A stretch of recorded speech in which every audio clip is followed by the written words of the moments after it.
NEET paper leak के बाद से ही सोनम वांगचुक सर दिल्ली के जंतर मंतर में 28 जून से हंगर स्ट्राइक पे हैं। सोनम वांगचुक सर इंडिया के बहुत ही फेमस एजुकेटर, इनोवेटर और इन्वायरमेंटलिस्ट हैं। थ्री इडियट जो मूवी है वो उन्हीं पे बनाई गई है। उसमें जो आमिर खान रैंचो का रोल प्ले करते हैं वो उन्हीं पे बेस्ड है। लास्ट 18 डेज से सोनम वांगचुक सर दिल्ली के जंतर मंतर में हंगर स्ट्राइक पे हैं ताकि हमारे एजुकेशन सिस्टम में कुछ रिफॉर्म हो सके। लास्ट 2 डेज़ में तो उनकी कंडीशन बहुत ही ज़्यादा ख़राब हो गई है। उनका बॉडी वेट 8 केजी से ज़्यादा कम गया है। उनका blood pressure, blood sugar level normal से बहुत ही ज़्यादा कम गया है। सबसे पहले 3 मई वाला नीट का पेपर लीक हुआ, उसके बाद यूजीसी नेट का पेपर लीक हुआ, उसके कुछ दिन बाद सीबीएसई क्लास 12th के पेपर चेकिंग में बहुत बड़ी गड़बड़ी सामने आई। लास्ट 7 इयर्स में इंडिया में 70 से ज़्यादा पेपर लीक्स हो चुके हैं।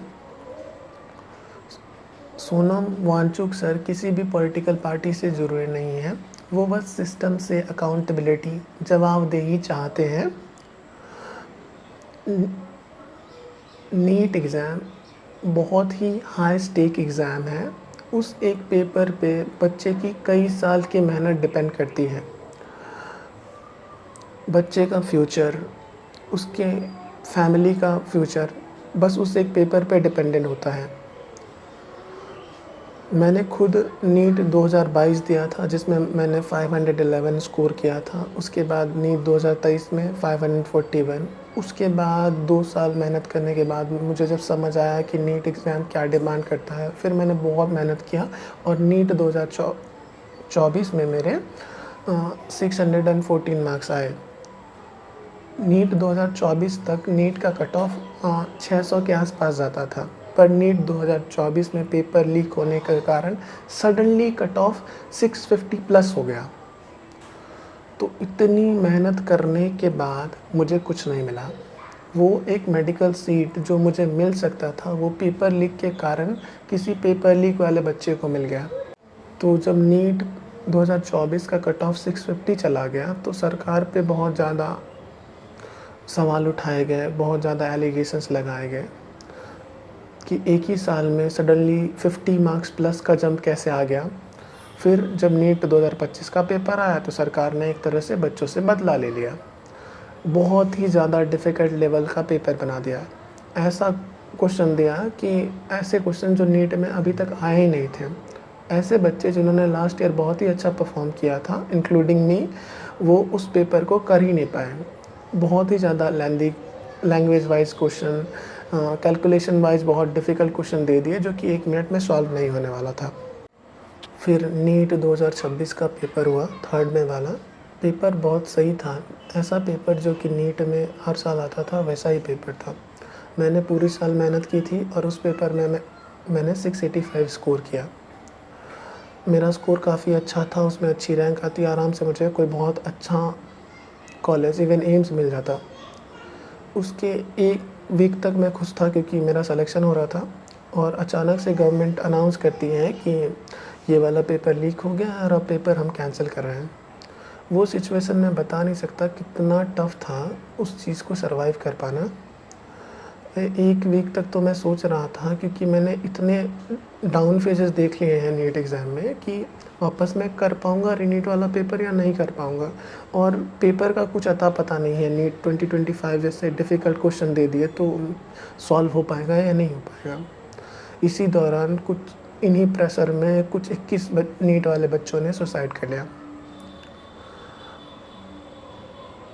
फिर कुछ दिन बाद गवर्नमेंट अनाउंस करती है कि 35 दिन बाद 21 जून को वापस रीनीट होगा। उस 35 दिन को सर्वाइव कर पाना was the most difficult task. मुझे खुद नींद नहीं आती थी चिंता के कारण कि मैं उस पेपर को क्लियर कर पाऊँगा या नहीं कर पाऊँगा, इवन दो मैंने पूरे साल बहुत पढ़ाई की थी।